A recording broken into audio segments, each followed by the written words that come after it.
చెరపకురా చెడేవు అన్న నానుడి పాకిస్తాన్ దేశానికి అక్షరాల సరిపోతుందేమో. కశ్మీర్ను విడగొట్టాలని దశాబ్దాలుగా కుట్రలు పనిన దాయిది దేశం ఇప్పుడు తాను తవ్వుకున్న గోతిలోనే తానే పడుతోంది. ఉగ్రవాదాన్ని పెంచి పోషించిన ఆ దేశం ఇప్పుడు 4 వైపుల నుంచి ముంచుకొస్తున్న అంతర్గత యుద్ధంతో ముక్కలయ్యే ప్రమాదంలో పడింది. పాకిస్తాన్ ఎదుర్కొంటున్న అతిపెద్ద సవాళ్లలో బలూచిస్తాన్ ముందు వరుసలో ఉంది. గతంలో మోసంతో ఆక్రమించుకున్న ఈ భూభాగంలో స్వాతంత్ర్య పోరాటం తీవ్రమైంది. 10 నగరాల్లో ఏకకాలంలో దాడులు జరగడంతో అక్కడి రక్షణ వ్యవస్థ కుప్పకూలింది. దేశం ముక్కలవుతుందని పాక్ రక్షణ మంత్రి ఖవాజా ఆసిఫ్ స్వయంగా పార్లమెంట్లో అంగీకరించారు. ఒకవైపు బలూచ్ జాతీయవాదులు, మరోవైపు షరియా చట్టం కోసం పోరాడే టీటీపీ ఉగ్రవాదులు సైన్యాన్ని ముప్పుతిప్పలు పెడుతూ ఉన్నారు. పోలీస్ పోస్టులను ముట్టడించి సిబ్బందిని హతమార్చడం తీవ్ర సంచలనం సృష్టించింది.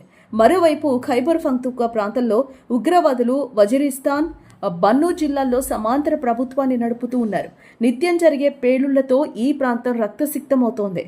కేవలం గత 1 సంవత్సరంలోనే వేర్పాటువాదుల దాడుల్లో 1000 మందికి పైగా ప్రాణాలు కోల్పోయారు.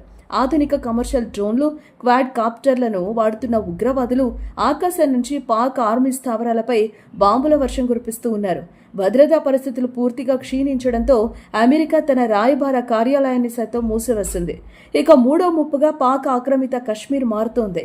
విపరీతమైన ధరలు, విద్యుత్ కొరతతో రగిలిపోయిన ప్రజలు ఇస్లామాబాద్ పాలకులపై తిరగబడ్డారు.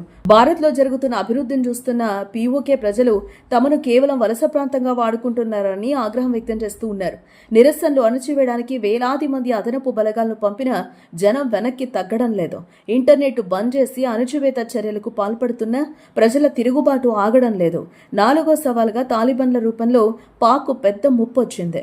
ఒకప్పుడు ఆఫ్ఘనిస్తాన్లో తాలిబాన్ల అధికారంలోకి వస్తే సంబరాలు చేసుకున్న పాక్ ఆర్మీకి కాలక్రమేణా అదే పీడకలగా మారింది. పాక్ను దెబ్బతీస్తున్న టీటీపీకి ఆఫ్ఘన్ తాలిబాన్లు ఆశ్రయం ఇస్తూ ఉన్నారు. దీంతో సరిహద్దులు దాడి, వైమానిక దాడులకు తెగబడిన పాక్ తాలిబాన్లు గట్టిగా బదిలిచ్చారు. ఫిరంగులు, డ్రోన్లతో సరిహద్దు పోస్టులను ధ్వంసం చేస్తూ డ్యూరాండ్ లైన్ను రణరంగంగా మార్చేశారు. ఈ అంతర్గత సంక్షోభాలన్నింటి వెనుక దశాబ్దాల ఉగ్రవాద విధానమే ప్రధాన కారణం. ఈ ప్రాంతంలో త్వరలో ఒక కొత్త దేశం పుట్టబోతోందని ఆఫ్ఘన్ మాజీ నిఘా చీఫ్ అమ్రుల్లా సలేహ్ వ్యాఖ్యానించడం పరిస్థితి తీవ్రతను తెలియజేస్తూ ఉంది. బలూచిస్తాన్ రూపంలోనో లేక పీఓకే రూపంలోనో కొత్త దేశాలు ఆవిర్భవించే అవకాశం ఉంది. ఈ పరిణామాలన్నీ పాకిస్తాన్ కథ ముగింపు దశకు చేరుకుందనే వాస్తవాన్ని స్పష్టం చేస్తూ ఉన్నాయి.